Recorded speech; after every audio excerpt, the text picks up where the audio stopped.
नमस्कार, जय श्री राम सभी को। मैं विष्णु शर्मा आप सभी का स्वागत करता हूं अपने YouTube चैनल बालाजी एकेडमी पर। और आज हम देखेंगे image formation through concave mirror. पिछले क्लास में हमने रे डायग्राम देखा था। आज हम इमेज फॉर्मेशन देखेंगे, कॉनकेव मिरर से किस तरीके से इमेज फॉर्मेशन होती है। उसके बाद जो आपका इंपॉर्टेंट टॉपिक है, जो कि वो टेबल जिसमें से 1 मार्क से क्वेश्चन जरूर पूछे जाते हैं, ठीक है, तो वो हम रिवाइज करेंगे। ठीक है, तो figure 9.7 illustrates the ray diagram for the formation of the image by a concave mirror for various positions of the object. Next, इस तरीके से आपको रे डायग्राम दिए हुए हैं। देखो यहाँ पर मैं आपको बनाकर भी बताऊंगा, फिलहाल मैं सिर्फ आपको इसी डायग्राम के अंदर ही समझा रहा हूँ। देखो यहाँ पर हमारा कोई एक ऑब्जेक्ट है इस तरीके से, जिसको हमने इस तरीके से रिप्रेजेंट किया है। यहाँ पर हमारा एक कोई ऑब्जेक्ट है, ठीक है, एट इन्फिनिटी। और ये कौन सा मिरर है? कॉनकेव मिरर है, क्योंकि बैक साइड जो है आपका पोर्शन जो है पॉलिश किया हुआ, और ये सी वाले पोर्शन को आप यूज कर रहे हो। ठीक है, तो एट इन्फिनिटी मतलब क्या हो रहा है? बहुत दूर। अब बहुत दूर होने का कारण क्या होता है? बहुत दूर होने के बाद जो आपकी रेज निकल कर आएंगी वो कैसी निकल कर आएंगी? Parallel to principal axis. कैसी आएंगी? Parallel to the principal axis. तो ये रेज आप देख सकते हो, ये आपकी प्रिंसिपल एक्सिस है और इसके पैरेलल ये रेज आ रही है। ठीक है, तो ये पैरेलल रेज आ रही हैं, इस तरीके से आके यहाँ पर इंटरसेक्ट कर रही हैं। ठीक है, ये रे यहाँ आके इधर इंटरसेक्ट हुई, ये रे इधर आके यहाँ पर वापस चली गई, ये इंसिडेंट हो गई, यहाँ पर आपकी रिफ्लेक्ट हो रही है। तो ये जिस पॉइंट पर आपकी रिफ्लेक्ट इंटरसेक्ट हो रही है, जिस पॉइंट पर ये इंटरसेक्ट हो रही है, उसे हम क्या कहते हैं? फोकस कहते हैं। अब एक बार इस पूरे डायग्राम को हम अपने तरीके से बना के आपको समझाते हैं, जिससे आपको क्लैरिटी हो। ये इस तरीके से आपका एक कॉनकेव मिरर है, ये आपकी प्रिंसिपल एक्सिस है, और यहां पर आपने कोई एक ऑब्जेक्ट रखा हुआ है। ठीक है, अब इसकी जो रेज होंगी वो इस तरीके से जाएंगी। ठीक है, parallel to the principal axis, parallel to the principal axis. ये इंसिडेंट रे है। कैसी रे है? इंसिडेंट रे है। ये रिफ्लेक्ट होकर इस तरीके से जाएगी वापस, ये वाली रे रिफ्लेक्ट होकर इस तरीके से वापस जाएगी, और ये वाली रे रिफ्लेक्ट होकर वापस इसी डायरेक्शन में वापस आ जाएगी। ठीक है, तो ये जो पॉइंट ऑफ इंटरसेक्शन, तीनों लाइंस जो हैं जहां पर मिल रही हैं, उसी को हम क्या कहते हैं? Point of intersection. इस पॉइंट ऑफ इंटरसेक्शन को हम क्या कहते हैं? फोकस कहते हैं। क्या कहते हैं? फोकस कहते हैं। और ये डिस्टेंस कैसा है? At infinite. At infinite, infinity पे डिस्टेंस है। और ये फोकस से ही जितना डिस्टेंस यहाँ है उतना ही डिस्टेंस आप यहाँ ले लेते हो, तो यहाँ आपका क्या बन जाता है? Centre, centre of curvature. ये हम पहले की क्लास में भी देख चुके हैं। ये हमारा पहला पोजीशन हुआ ऑब्जेक्ट का। ऑब्जेक्ट को हम कहाँ कहाँ रखते हैं, ये आपको सबसे ज्यादा याद रखना है। किसी भी ऑब्जेक्ट को देखिए, आप कॉनकेव मिरर के पोजीशंस पढ़ेंगे, कॉन्वेक्स मिरर के पोजीशन पढ़ेंगे, फिर कॉनकेव लेंस की पोजीशन पढ़ेंगे, फिर कॉन्वेक्स लेंस के पोजीशन पढ़ेंगे। चारों में ऑब्जेक्ट की पोजीशन हम हर बार सेम रखेंगे। देखो, ये प्रिंसिपल एक्सिस है, यहाँ फोकस और यहाँ सेंटर ऑफ कर्वेचर। तो सबसे पहले किसी भी ऑब्जेक्ट को रखते हैं हम एट इन्फानाइट। ठीक है, इसको हम मान लेते हैं इन्फानाइट आई। फिर उसके बाद रखते हैं किसी ऑब्जेक्ट को इन्फानाइट और आई के बीच में, इन्फानाइट और आई के बीच में। फिर ऑब्जेक्ट को रखते हैं हम सेंटर ऑफ कर्वेचर पर। फिर ऑब्जेक्ट को रखते हैं हम सेंटर और एफ के बीच में। फिर हम रखते हैं एफ पर, और फिर रखते हैं एफ और पोल के बीच में। तो कितनी? 1 2 3 4 5 और 6, टोटल 6 पोजीशन हम यूज करते हैं। ठीक है, अगर आपने इसका कॉन्सेप्ट समझ लिया तो आपके लिए बहुत इजी हो जाएगा समझना। और अगर ऐसे आप याद करने जाओगे तो आप बहुत ज्यादा कंफ्यूज रहोगे, हमेशा आपकी दिक्कत होगी कि सर कहाँ क्या रखना है, कहाँ किस तरीके से कौन सी वैल्यू रखनी है। तो आप इस कॉन्सेप्ट को समझें। सबसे पहले हमने क्या देखा? जब भी कोई ऑब्जेक्ट को एट इन्फानाइट रखा जाता है, कौन से मिरर में? कॉनकेव मिरर में। कौन से मिरर में? कॉनकेव मिरर में एट इन्फानाइट रखा जाता है, तो उसका जो आपका क्या बोलते हैं इमेज बनेगा, वो कहां पर बनता है? फोकस पर बनता है। कहां पर बनता है? फोकस पर बनता है। दूसरा आपका पोजीशन मैंने क्या बताया था अभी? इन्फानाइट और सी के बीच में। यहां पर आपका कहीं इन्फानाइट होगा और ये आपका सी हो गया, यहां पर आपने ऑब्जेक्ट को रखा। ठीक है, तो इसकी जो रेज होंगी किस तरीके से आएंगी? इस तरीके से एक रे इंसिडेंट हुई और ये रिफ्लेक्ट होकर इधर चली गई। उसी तरीके से ये एक प्रिंसिपल पोल पे जो रे है वो इंसिडेंट हुई और रिफ्लेक्ट होकर वापस इस डायरेक्शन में चलेगी। और सिमिलरली इसी तरीके से एक रे जो है यहां से निकल कर आ रही है और यहां पर जाकर वापस चली जा रही है। तो इन सब का जो पॉइंट ऑफ इंटरसेक्शन है, इन सब का जो पॉइंट ऑफ इंटरसेक्शन है, ये दो लाइन का जो पॉइंट ऑफ इंटरसेक्शन यहां बना, तो ये इमेज जो है इस तरीके से आपकी बनती हुई दिखाई दे रही है। ठीक है, इसको हम वापस से अपने तरीके से एक बार समझते हैं। ठीक है, देखिए ये आपका एक कॉनकेव मिरर है, ये प्रिंसिपल एक्सिस है, ये आपका सेंटर ऑफ कर्वेचर है, और यहां पर आपने ऑब्जेक्ट को रखा है। तो एक लाइन तो आपकी इस तरीके से गई जो कि ऐसे वापस आ गई, एक लाइन आपकी इस तरीके से गई और ऐसे वापस आ गई। तो ये आपका पॉइंट ऑफ इंटरसेक्शन हुआ, ये आपका क्या हुआ, पॉइंट ऑफ इंटरसेक्शन। और यहां पर आपकी जो इमेज है वो बन रही है, कैसी बन रही है, इमेज बन रही है। समझ में आई ये चीज। अब आप कहोगे सर यहां पर हमने दो रे क्यों निकाली, तो ये वाला तो प्रिंसिपल एक्सिस है आपका, समझ में आ रहा है। तो रेस तो आपकी दो ही निकल रही है, पिछले वाले केस में भी आपकी दो ही रे निकली थी, यहां भी दो, ये तो प्रिंसिपल एक्सिस ही है ना। ठीक है, तो दो ही रे निकालते हैं हम जनरली। पिछले क्लास में मैंने आपको ये समझाया भी था कि हम जनरली दो ही रे कंसिडर करते हैं। वैसे तो किसी भी लाइट ऑब्जेक्ट से बहुत सारी रेस पास होती हैं, लेकिन जनरली हम कंसिडर करते हैं सिर्फ दो ही रेस को। उसका कारण ये होता है कि वो दो रेज हमारे लिए ये कंसिडर करने के लिए, समझने के लिए इजी हो जाती है। ठीक है, तो कहने का मतलब क्या, जब सी और यहां पर आपका होता है लगभग एफ। ठीक है, सी से दूर और इन्फानाइट से पहले, इन्फानाइट और सी के बीच में जब इमेज को रखा ऑब्जेक्ट को रखा जाता है, तो उसकी इमेज सी और एफ के बीच में बनती है। कहां बनती है, सी और एफ के बीच में बनती है। ठीक है, पहले हम इन चीजों को समझ लेते हैं, उसके बाद इनका जो लॉजिक है वो हम देखेंगे। अब तीसरे केस में हमने क्या किया, ऑब्जेक्ट को कहां रखा, सी पर रखा, सेंटर ऑफ कर्वेचर पर रखा। अगेन हम दो ही लाइन लेंगे, तो इस तरीके से एक लाइन इंसिडेंट हुई और यहां रिफ्लेक्ट हो गई। सिमिलरली इस तरीके से एक लाइन इंसिडेंट हुई और यहां रिफ्लेक्ट हो गई। क्लियर है ये चीज। ठीक है, ये इधर से रिफ्लेक्ट हो गई, तो ये दोनों लाइन मिल कहां रही है, ये पॉइंट पर मिल रही है। तो यहां पर जो लाइन बनेगा वो क्या हो जाएगा, आपका ऑब्जेक्ट बनेगा, वो क्या हो जाएगा, आपका इमेज हो जाएगा। क्या हो जाएगा, इमेज हो जाएगा। वापस देखते हैं इसको, समझते हैं फिर से। ये इस तरीके से आपका कॉनकेव मिरर है, ये आपका सी है, ये एफ है। आपने एक ऑब्जेक्ट रखा यहां पर, इसकी लाइन इस तरीके से एक इंसिडेंट रे आपने कराई, इस तरीके से वो क्या हो गई, रिफ्लेक्ट हो गई। सिमिलरली इसी तरीके से आपने एक इंसिडेंट रे कराई और इस तरीके से वो रिफ्लेक्ट हो गई। तो कहां बन रहा है, सी पर ही वापस बन रहा है। आपके जो ऑब्जेक्ट आपने सी पर रखा, तो इमेज भी कहां बन रहा है, सी पर ही बन रहा है। क्लियर है ये चीज आपको ध्यान रखनी है। ठीक है, और हमेशा जब भी ये रे डायग्राम बनाओ तो आप ये बात हमेशा ध्यान रखिएगा, रे डायग्राम आप प्रैक्टिस करिएगा। क्यों, क्योंकि आप बार बार भूल जाओगे इसको। और ये जो एरो है ये बनाना बहुत जरूरी है। आप सोचोगे एरो से क्या ही फर्क पड़ेगा, एरो से बहुत फर्क पड़ेगा।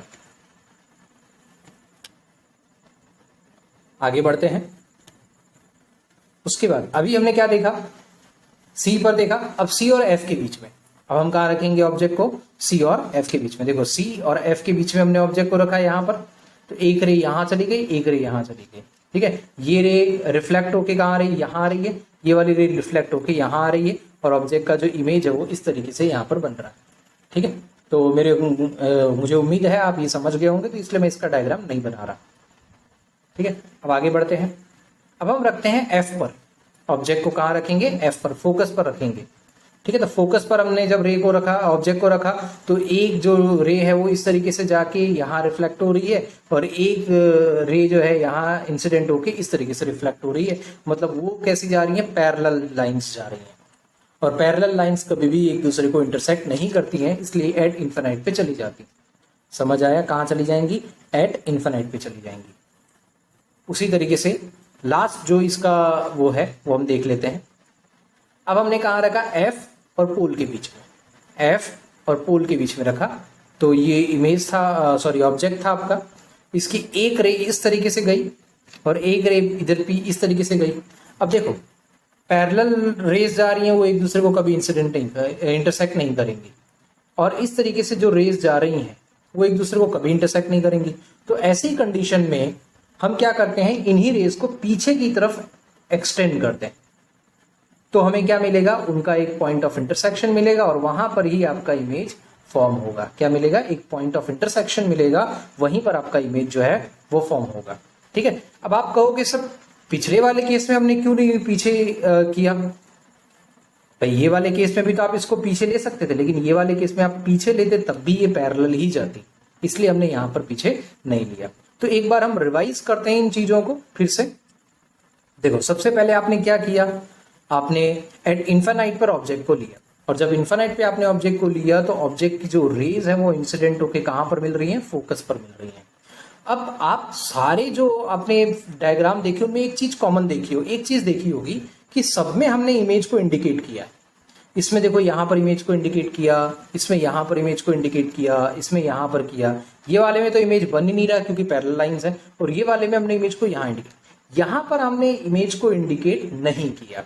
अब क्यों नहीं किया, उसका कारण ये होता है कि आप जब भी आप जैसे मान लो कि आपने वो मैग्नीफाइंग ग्लास से एक जो एक्टिविटी है वो आपने करी होगी कि मैग्नीफाइंग ग्लास लेके आप फिर उसको एक कागज पर उसका जो पॉइंट है वो बनाते हो, तो पूरा जो सूर्य है, इतना बड़ा सूर्य है जो हमारे पृथ्वी से भी कई गुना बड़ा है, वो एक छोटे से पॉइंट में आ जाता है। तो वैसा ही केस यहाँ पर भी होता है कि एक इतना बड़ा ऑब्जेक्ट जो लास्ट में सिर्फ एक पॉइंट में रह जाता है, और एक पॉइंट है इसलिए आपने यहाँ पर उसका इमेज नहीं लिया है। ठीक है, तो आई होप यहां तक समझ आ गया होगा। अब एक कॉमन चीज आपको मैं यहां दिखाता हूं। ठीक है, यहां से चीजों को अब हम लॉजिक के साथ समझेंगे। अभी तक हम जो बुक में दिया था उस हिसाब से समझ रहे थे, इसके बाद फिर मैं लॉजिकली आपको चीजों को समझाऊंगा, और उसके बाद फिर हम उस टेबल पर जाएंगे जो टेबल आपको दिया हुआ है, जो आपको याद रखना है। ठीक है, रे डायग्राम भी आपको याद रखने हैं, लेकिन वो टेबल आपको खास याद रखना है, क्योंकि वो टेबल याद रहेगा तो रे डायग्राम आपको आराम से याद रह जाएगा। ठीक है, देखो जब हम बहुत दूर थे, इन्फिनाइट मतलब बहुत दूर थे, तब जो आपकी इमेज बन रही थी कहां पर बन रही थी, फोकस पर बन रही थी।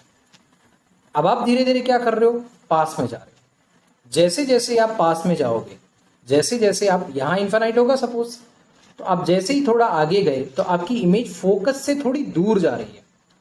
आपका ऑब्जेक्ट का मूवमेंट कहां हो रहा है, इस डायरेक्शन में हो रहा है। ये जो आपका है ऑब्जेक्ट है, ऑब्जेक्ट का मूवमेंट किस डायरेक्शन में हो रहा है, इस डायरेक्शन में हो रहा है। लेकिन वहीं पर अगर फोकस पर यहां पर हमारा इमेज था, वो अब धीरे धीरे कैसे हो रहा है, इधर हो रहा है। समझ में आ रहा है, उल्टा हो रहा है। समझ में आया, जैसे जैसे ऑब्जेक्ट पास में जा रहा है वैसे वैसे इमेज कैसे जा रहा है, दूर जा रहा है। ठीक है, ध्यान से देखिएगा, और ये आपको जब मैं डायग्राम समझाऊंगा, नहीं टेबल समझाऊंगा, तब और समझ में आएगा। अब देखिए नेक्स्ट, एट इन्फिनाइट पे था, फिर इन्फिनाइट और सी के बीच में था, अब हम सी पर आए, और अब सी पर हम आए तो ये देखो इमेज भी हमारा कहां बन गया, सी पर बन गया। पहले फोकस पर था, फिर फोकस से दूर हुआ, फिर सी पर आ गया। ठीक है, तो ये इमेज ऑब्जेक्ट जो है यहां से यहां था, तब इमेज यहां बन रहा था। ऑब्जेक्ट यहां पर आया तो इमेज यहां पर बना, अब ऑब्जेक्ट यहां पर आया तो इमेज यहां बन रहा है। तो जैसे जैसे ऑब्जेक्ट आपका इधर जा रहा है वैसे वैसे इमेज आपका कैसा जा रहा है, इधर जा रहा है। ये चीज आपको याद रखनी है। तो कहने का मतलब आपके पास सिर्फ 6 ही पोजीशन है, उन 6 ही पोजीशन में आपका आंसर बनेगा। ठीक है, ठीक है, तो इस बारे में बस ये एक बार आप ध्यान से समझ लोगे तो आपको हमेशा याद रहेगा किस तरीके से, और कभी इसमें कंफ्यूजन क्रिएट नहीं होगा। और इस तरह के क्वेश्चन 1 मार्क्स में जरूर आते हैं। अब देखो अगेन आप वापस से सेंटर और फोकस के बीच में गए तो आपका इमेज फिर और दूर चला गया। ठीक है, अब इसके बाद फिर आप जैसे ही आगे और आगे चले गए, अब आप फोकस पर चले गए तो आपका इमेज और ज्यादा दूर हो गया, इन्फिनाइट पे आ गया। ठीक है, और फिर बाद में आप और ज्यादा आगे गए, ठीक है, तो आपका इमेज बन ही नहीं रहा था, एक वर्चुअल इमेज बना। ये सारे के सारे क्या है, आपके रियल इमेज है। ये सारे के सारे आपके क्या है, रियल इमेज है। ठीक है, अब रियल क्यों, आप जिस कॉनकेव मिरर में देखते हो उसके अंदर ये दिखाई देता है आपको, इसलिए ये कैसे हो गए, रियल इमेज हो गए। लेकिन एक इकलौता इमेज है जो आपका कैसा है, ये वाला एक इकलौता इमेज है आपका, कैसा है, वर्चुअल इमेज है। अब हम आते हैं हमारे टेबल पर, जो टेबल हमें दिया गया है उस टेबल पर हम आते हैं, जिससे आपको चीजें आसानी से समझ आएंगी। ये रहा आपका टेबल। अब ध्यान से, पहले तो हम इस टेबल के एक एक मेन को समझेंगे, और उसके बाद हम इस टेबल से जो चीजें हैं उनको हम देखेंगे। ठीक है, सॉरी, देखो जब ये पोजीशन ऑफ द ऑब्जेक्ट है, ये पोजीशन ऑफ द इमेज है, उसके बाद साइज ऑफ द इमेज और नेचर ऑफ द इमेज। सबसे पहले तो आप ऑब्जेक्ट कहां पर रखोगे, उसकी इमेज कहां बनेगी, इमेज की साइज कैसी होगी और नेचर कैसा होगा, उसके बारे में हम देखेंगे। जब हमने ऑब्जेक्ट को इन्फिनाइट पर रखा तो हमारा इमेज कहां पर बना, फोकस पर बना। कैसा बना, हाईली डिमिनिश्ड और पॉइंट साइज। ठीक है, अभी जो मैंने आपको दिखाया था उसमें आप याद करिए, हाईली डिमिनिश्ड और पॉइंट साइज। ठीक है, एकदम पतला छोटा सा बना था, डिमिनिश्ड था मतलब एकदम छोटा सा, और पॉइंट साइज बना था। कैसा था? रियल और इन्वर्टेड। इन्वर्टेड मतलब उल्टा, और रियल था क्योंकि आप वहां पर पॉइंट ले सकते थे। बियॉन्ड सी, ठीक है, बियॉन्ड सी मतलब इन्फानाइट और सी के बीच में, इन्फानाइट और सी के बीच में। तो हमारा जो इमेज बना था वो कहाँ बना था? Between F and C. Image बना हो कहाँ बना था? Between F and C. और कैसा? डिमिनिश, डिमिनिश मतलब छोटा, डिमिनिश मतलब छोटा। मैं उसके साथ भी आपको समझाऊंगा। और कैसा बना? रियल और इन्वर्टेड। एट सी, एट सी तो कहाँ बना? आपका जो इमेज बना वो कहाँ बना? सी पर ही बना। सी पर था ऑब्जेक्ट तो सी पर इमेज बना। सेम साइज, दोनों की साइज भी सेम है, और real and inverted. Between C and F तो बियॉन्ड सी। और एनलार्ज, एनलार्ज मतलब क्या होता है? बड़ा। देखो सी से जितने भी नीचे थे, सी से पहले वाले ये जो तीन थे इसमें कैसे हैं? छोटे साइज है। और सी से इधर वाले जितने भी हैं वो कैसे हैं? एनलार्ज है। ठीक है, तो बिटवीन सी एंड एफ तो बियॉन्ड सी बनेगा, एनलार्ज और real and inverted. At F, at infinite, highly enlarge, real and inverted. Between P and F, P मतलब पोल, ओ तो be behind the mirror, enlarge, virtual and erect. ठीक है, अब इसको हम वापस से उस जगह जाते हैं और समझते हैं जो हमारे डायग्राम थे वहां पर। देख, ये देख, जब इन्फानाइट पे हमारा ऑब्जेक्ट था तो कहां पर बना? फोकस पर बना। तो कहां पर बना? फोकस पर बना। और कैसा बना? हाईली डिमिनिस्ड और पॉइंट साइज्ड, हाईली डिमिनिस्ड और पॉइंट साइज। बट कैसा? Real and inverted. कैसा? Real and inverted. आगे बढ़ते हैं। जब हमने इसको और करीब लाया, बियॉन्ड सी लाए हम, बियॉन्ड सी लाए हम, तो फिर कहां बना? सी और एफ के बीच में। कहां बना? सी और एफ के बीच में। और डिमिनिस्ड बना। कैसा? डिमिनिस्ड, पॉइंट साइज नहीं है, डिमिनिस्ड है मतलब छोटा है। अब देखो ऑब्जेक्ट आपको इतना बड़ा दिख रहा है, इमेज आपको इतना सा दिख रहा है, समझ में? लेकिन कैसा है? रियल तो है और इन्वर्टेड भी है। कैसा है? इन्वर्टेड मतलब उल्टा है ना। देखो ये इधर, इसका एरो इधर ऊपर की तरफ फेस कर रहा है, इसका एरो नीचे की तरफ फेस कर रहा है, मतलब ये इन्वर्टेड हो गया। ठीक है, आगे बढ़ते हैं।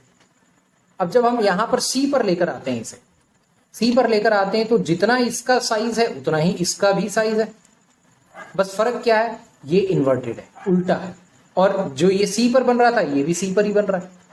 ठीक है, आगे जब आपने, अब यहां तक तो सारे कैसे थे? या तो छोटे थे या सेम साइज के थे। यहां तक आपने देखे सारे ये कैसे थे? या तो छोटे या सेम साइज के। ये तीन कंडीशन में अगर आप देख रहे हो तो ठीक है। लेकिन अब जो आप देखोगे उसमें आपका क्या हो रहा है? साइज जो है इमेज का बढ़ता चला जा रहा है। देखो यहां पर आपका इमेज ऑब्जेक्ट जो है इतना सा है, लेकिन सी और एफ के बीच में आपने रखा जब ऑब्जेक्ट को तो इतना सा है, और जब उसका इमेज बन रहा है तो वो बड़ा बन रहा है। ठीक है, इमेज कैसा बन रहा है? बड़ा बन रहा है। ठीक है, तो ये चीज आपको ध्यान रखनी है। उसी तरीके से यहां पर देखें तो ये इमेज जब फोकस पर आपने रखा तो जो इमेज आपका बन रहा है काफी बड़ा बड़ा बनेगा, क्योंकि ये लास्ट में जाकर कहीं एक जगह पर मिलेंगे जो कि एक बहुत बड़ा आपका इमेज साइज बनाएंगे। ठीक है, अब इसके बाद आते हैं, जैसे ये देखो ये सारे के सारे कैसे थे? Real and inverted. सारे के सारे कैसे थे? Real and inverted. सिर्फ एक ही केस ऐसा है जिसमें कैसा है? रियल नहीं है, वर्चुअल है, वर्चुअल एंड इरेक्ट। सिर्फ ये इकलौता ऐसा एक केस है जिसमें आपका इमेज कैसा बन रहा है? Virtual and erect. वो भी कब? जब आप फोकस और पोल के बीच में ऑब्जेक्ट को रखोगे तब। क्यों? क्योंकि पैरेलल लाइंस जो है लास्ट में कहीं ना कहीं जाके तो मिलेंगी। वैसे तो सारी एकदम पैरेलल नहीं होती, वो थोड़ी चेंज होती है, इसलिए लाकर जाकर कहीं ना कहीं मिलेंगी। लेकिन ये लाइंस तो आपकी इस तरीके से जा रही हैं जो कि कभी भी एक दूसरे को इंटरसेक्ट नहीं करेगी। इसीलिए इसका जो इमेज है हम कहाँ बनाते हैं? पीछे की साइड में बनाते हैं, जो कि सीधा होता है, जिसको हम इरेक्ट भी बोलते हैं। और कैसा होता है? वर्चुअल होता है, क्योंकि ये बैक साइड में होता है, इसलिए ये कैसा होता है? वर्चुअल होता है। ये रियल में बन नहीं रहा, लेकिन हम तो इसको क्या कर रहे हैं? एक्सटेंड कर रहे हैं। क्लियर है ये चीज? तो ये चीजें आपकी हैं जो आपको ध्यान रखनी है, समझनी है। मैं एक बार फिर से आपको टेबल पर लेकर चलता हूं जिससे आपको और अच्छे से समझ आए। ये आपका टेबल, ठीक है, देखो ध्यान से। आपके पास, आप सिर्फ 6 पोजीशन याद रखिए। कितनी? 6 पोजीशन आप सिर्फ याद रखेंगे तो आपके लिए बहुत आसान हो जाएगा इस टॉपिक को, इस चैप्टर को समझना। देखिए 6 पोजीशन कौन कौन सी हैं? एक तो इन्फानाइट पे, ए सी और इन्फानाइट के बीच में, एक सी पर, एक सी और एफ के बीच में, एक एफ पर और एक एफ और पी के बीच में। ठीक है, मैं इसको एक अलग तरीके से आपको लिख के समझाता हूं, ठीक है, जिससे आपको बहुत ही आसानी से ये चीज समझ आ जाएगी। देखो 6 पोजीशंस है हमारी, एक हम लिख लेते हैं ऑब्जेक्ट, ठीक है, एक हम लिख लेते हैं इमेज। जब इन्फानाइट पे आपका ऑब्जेक्ट होगा, उसके बाद इन्फानाइट और सी के बीच में, उसके बाद सी पर, ठीक है, उसके बाद सी पर, फिर सी और एफ के बीच में, कहां पर, सी और एफ के बीच में, और फिर एफ पर। जब इन्फानाइट पे आपका ऑब्जेक्ट होगा, ठीक है, तो इमेज आपका कहां बनेगा, फोकस पर बनेगा। जब इन्फानाइट और सी के बीच में आपका ऑब्जेक्ट होगा, इन्फानाइट और सी के बीच में आपका ऑब्जेक्ट होगा, तो इमेज कहां बनेगा, सी और एफ के बीच में। जब सी पर होगा तो सी पर ही बनेगा। इसको उल्टा भी कर लो, ठीक है, यहां पर अगर आप ऑब्जेक्ट सी पर रखोगे तो सी पर बनेगा, सी और एफ पर अगर आप ऑब्जेक्ट को रखोगे तो इमेज कहां बनेगा, आई और सी पर बनेगा। एफ पर अगर आप रखोगे तो इन्फानाइट पर बनेगा। तो ये बहुत ही अच्छा तरीका आपको मिल गया समझने का। ठीक है, वापिस से समझा रहा हूं, जिनको नहीं समझ में आया ध्यान से देखिएगा। ऑब्जेक्ट और इमेज, इमेज और ऑब्जेक्ट, ठीक है। सबसे पहले आपने कहां रखा, इन्फानाइट पे रखा। फिर आपकी पोजीशन क्या है, इन्फानाइट एंड सी के बीच में। फिर पोजीशन क्या है, सी के बीच। फिर दूसरा क्या आता है, सी पर, आपका सी पर ही बनता है। फिर आपका क्या होता है, सी और एफ के बीच में, और फिर एफ पर। तो ये 6 पोजीशंस हैं आपकी। इन्फानाइट पे जब आपका ऑब्जेक्ट होगा तो आपका इमेज कहां बनेगा, एफ पर बनेगा। कहां पर बनेगा, एफ पर बनेगा। इन्फानाइट और सी के बीच में आपका ऑब्जेक्ट होगा तो जो आपका इमेज बनेगा वो कहां बनेगा, सेंटर और फोकस के बीच में बनेगा। सेंटर पर आपका ऑब्जेक्ट होगा तो सेंटर पर ही आपका इमेज भी बनेगा। ठीक है, जब सेंटर और फोकस के बीच में अगर आपका ऑब्जेक्ट होगा तो इमेज कहां बनेगा, सेंटर ऑफ इन्फानाइट के बीच में। उसी तरीके से फोकस पर अगर आपका इमेज होगा तो ऑब्जेक्ट कहां बनेगा, इन्फानाइट पे। तो ये बहुत ही आसान तरीका है आपको समझने का। ठीक है, तो इसे आप याद रखिएगा, इससे बेटर वे और कोई नहीं हो सकता। ठीक है, तो इसके साथ ही आज की क्लास हम यही समाप्त करते हैं। सभी को जय श्री राम।